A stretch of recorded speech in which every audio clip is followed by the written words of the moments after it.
How does a country with almost nothing to sell go from poor to rich?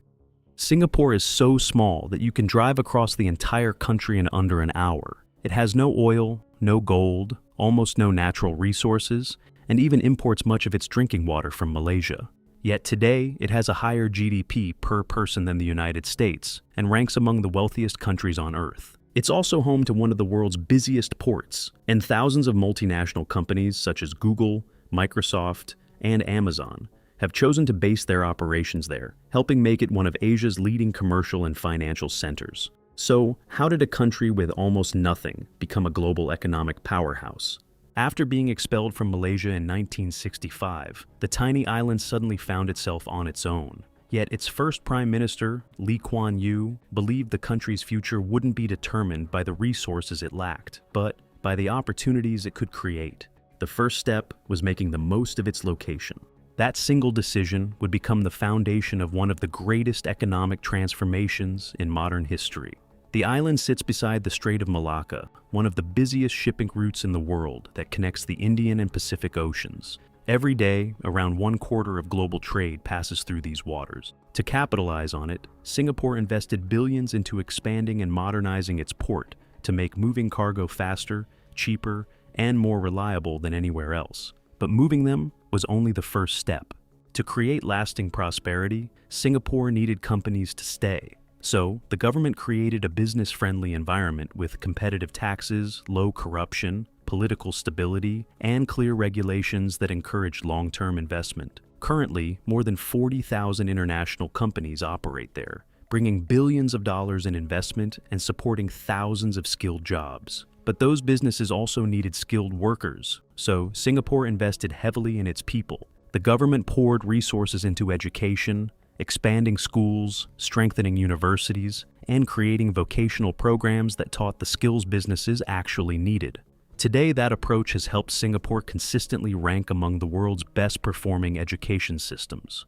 Over time, the country earned a reputation for having one of the most productive and highly educated workforces in Asia, giving companies another major reason to invest in the country. The final step was to become something even more valuable, a global financial center. With a stable government, a trusted legal system, and strong ties to global trade, the country became an ideal destination for banks, investment firms, and multinational corporations. As more financial institutions established regional operations there, it quickly emerged as one of Asia's leading financial centers, managing trillions of dollars in assets. But success also brought new challenges. Singapore remains heavily dependent on the global economy. With very little farmland or natural resources, the country imports more than 90% of its food, almost all of its energy, and nearly all of the raw materials needed to support its industries.